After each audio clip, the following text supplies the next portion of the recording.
बिस्मिल्लाहिर्रहमानिर्रहीम। अस्सलामु अलैकुम। यूट्यूब घराने की खैरियत की दुआ मांगती हूँ।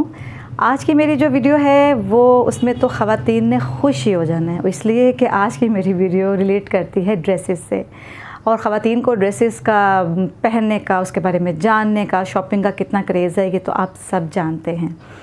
आप सब लोग जानते होंगे कि मैं एक ड्रेस डिज़ाइनर हूँ और मैं ऑर्डर पे ड्रेसेस तैयार करती हूँ। कुछ साल मैंने अपना एक आउटलेट भी बनाया था, लेकिन बस कुछ वजूहात की बिना पे उसको मैं रन नहीं कर सकी।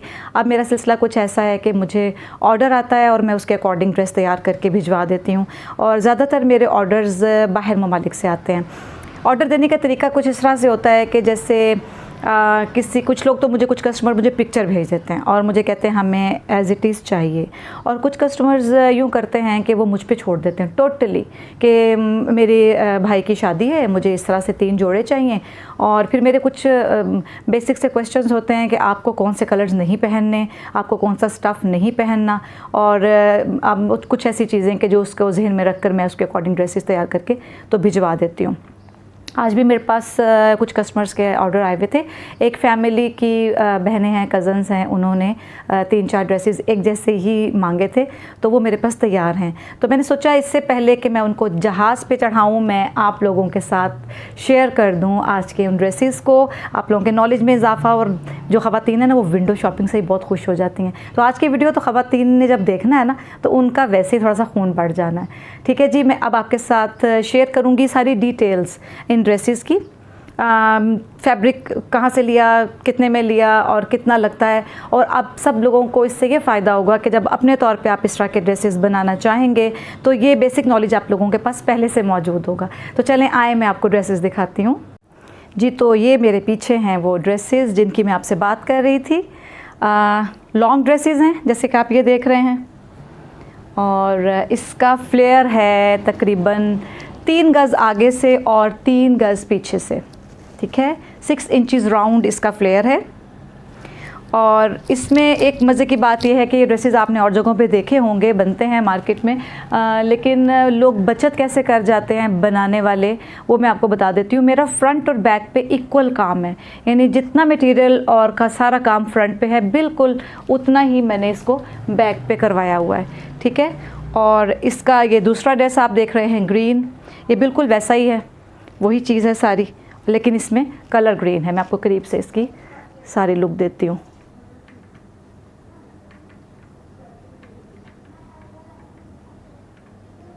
इस तरह से ये कलर सिर्फ बॉटल ग्रीन है, और दूसरा है शॉकिंग पिंक कलर।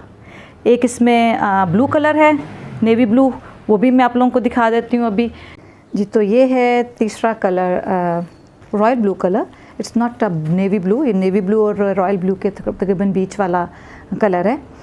तो इसकी थोड़ी सी अब मैं आपको डिटेल्स बता देती हूँ ड्रेसेस की। वो ये है कि ये फैब्रिक है इंडियन रॉ सिल्क, और इंडियन रॉ सिल्क में बहुत सारी क्वालिटीज़ आती हैं।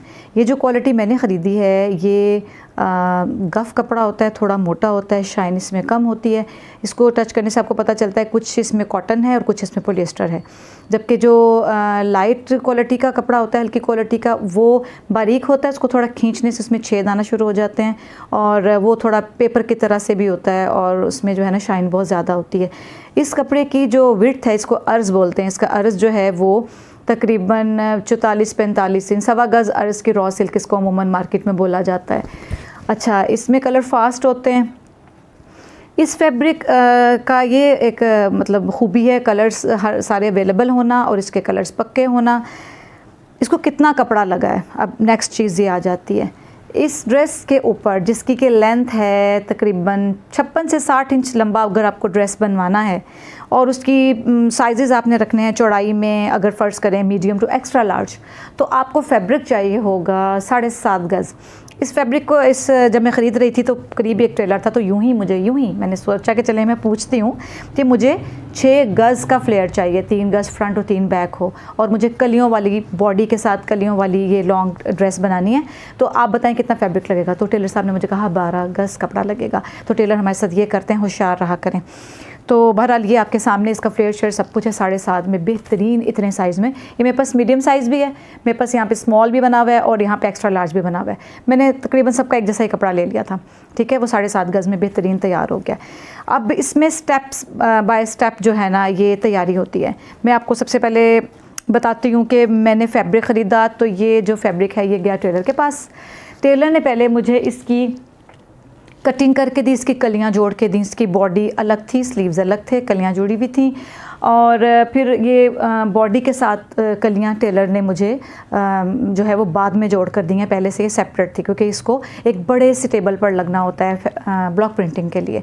पहले स्टेप में टेलर के पास गई, कलियां जोड़ कर आई, फिर ये ब्लॉक प्रिंटर के पास गई, उसके टेबल पर लगी और वहाँ पर इस पर ब्लॉक प्रिंटिंग हुई। अब होता क्या है कि स्टेप बाय स्टेप मेरे वर्कर्स मुझसे पूछते रहते हैं, मुझे पिक्चर्स भेजते रहते हैं और मुझसे पूछते हैं कि कलर्स ठीक लग रहे हैं, ये वाला ब्लॉक जो है यहाँ पर सूट कर रहा है कि नहीं।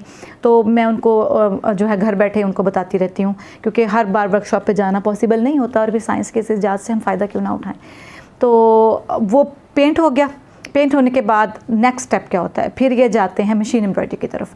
ये ड्रेसेस जब मशीन एम्ब्रॉयडरी की तरफ जाते हैं तो फिर वहाँ पर इसके ऊपर जितना भी ये आपको गोल्डन नज़र आ रहा है ना, ये जो डोरियाँ लगी हुई हैं गोल्डन कलर की, ये सारा मशीन एम्ब्रॉयडरी का काम है, ठीक है। ये पूरे ड्रेस पर ऊपर नीचे हर तरफ लगा हुआ है, सारा एम्ब्रॉयडरी का काम ये मशीन से होता है।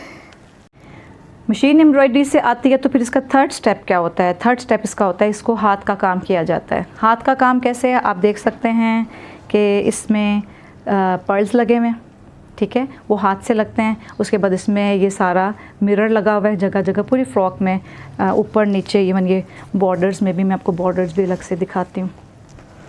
इस तरह से ये सारा मिरर लगा हुआ है, ये भी हाथ का काम है। थर्ड स्टेप में ये फिर जाती है उसके पास, हाथ के काम के पास, और फिर वापस फिर ये आती है टेलर के पास। जी, तो फिर वापस जब टेलर के पास आती है तो अब क्या होता है कि पेंट हो चुका है और उसके अकॉर्डिंग जो है वो मशीन का काम भी हो गया, हाथ का काम भी हो गया। टेलर के पास वापस आती है, अब जो उसकी फ़ाइनल स्टिचिंग है, यानी इसकी कटिंग्स होना, इसका नेक बनना, इसकी साइड की कटिंग और इस पर डोरी पाइपिंग गले पर और बाजू पर और घेरे पर, ये सारी चीज़ें जो है फिटिंग उसकी एग्जैक्ट करना, ये फिर टेलर का काम है और ये फ़ाइनल हो जाती है। अच्छा, इसमें अब लोग क्या कर रहे हैं कि इसके नीचे लाइनिंग लगवाते हैं। लाइनिंग लगवा ली बॉडी के नीचे, स्लीव्स के नीचे भी मैंने देखा है मार्केट में नहीं लग रही है। मेरे पास कस्टमर्स ने कंप्लेंट की कि हमें चुभता है नीचे से कपड़ा, तो ये चुभने वाली बीमारी ख़ुद मुझे भी है। तो फिर मैंने क्या किया, मैंने इनकी फुल स्लीव्स की अलग से इनकी स्लीव्स तैयार करवा ली।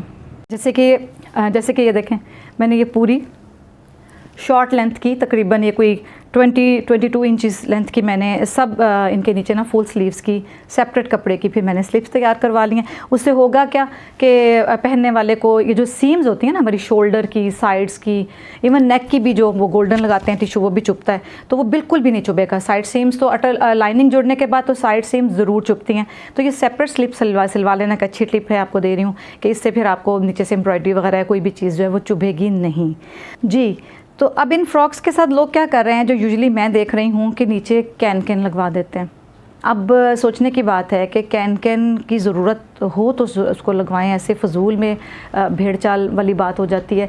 ज़रूरत नहीं है तो ड्रेस के नीचे कैन क्यों लगवाते हैं, वो इतनी बेहुदा लगती है। समटाइम्स अजीब बंदा, वो क्या अजीब सच्ची समझ में नहीं आता क्या बना हुआ होता है, वो अजीब स्टूपिड सी नीचे से फैली हुई होती है। कैन लगाने वाला भी एक माहिर बंदा होना चाहिए, और दूसरा हर ड्रेस की रिक्वायरमेंट नहीं होती है कैन। तो आप इसको बग़ैर नीचे कैन के आप इसको पहने, क्योंकि इसका फ्लेयर बहुत बड़ा है, और दूसरी बात यह है कि ये कपड़ा ऐसा थोड़ा स्टिफ सा है कि जब पहनेंगे ज़रा सा मूव करने से अपने आप इसका बहुत बड़ा सा घेर आ जाता है, फ्लेयर अच्छा लगता है। तो कोई ज़रूरत नहीं है नीचे किसी किस्म की भी कैन लगवाने की। अच्छा, इस कपड़े की एक खूबी ये है इस इंडियन रॉ सिल्क की कि इसमें आपको मेरा ख्याल है कोई 50-60 या इससे भी ज़्यादा रंग मिल जाते हैं, और एक से एक खूबसूरत प्योर कपड़े का फास्ट कलर है। लाइट कलर्स भी हैं, पाउडर शेड्स भी और डार्क कलर्स भी हैं, तो आपको ना वो डाई वाले चक्कर से भी आप बच जाते हैं। सारे शार्प अच्छे लाइट सभी डार्क कलर्स में मिल जाते हैं, और एक से एक खूबसूरत कलर है। तो ये भी क्वालिटी है, वरना हम दूसरा कपड़ा कोई लेते हैं तो हमें डाई करवाना पड़ता है, और डाई वाली सरखपाई एक अलग दास्तान है, आप में से बहुत से लोगों को तजर्बा हुआ होगा। बहरहाल ये भी हमारा मसला इस कपड़े ने हल किया कि ये हमें डाई नहीं करवाना पड़ता। ठीक है जी, अब होगा क्या, ये मेरा ड्रेस तैयार है, मैं इसको पैक करूँगी ज़िप वाले बैग में, और इसको कुरियर वाला आएगा मेरे घर पे और मुझसे ये सारा मटेरियल मेरा लेकर चला जाएगा और ये जहाज़ पे बैठकर अपनी मंजिल तक पहुंच जाएंगे। ठीक है जी।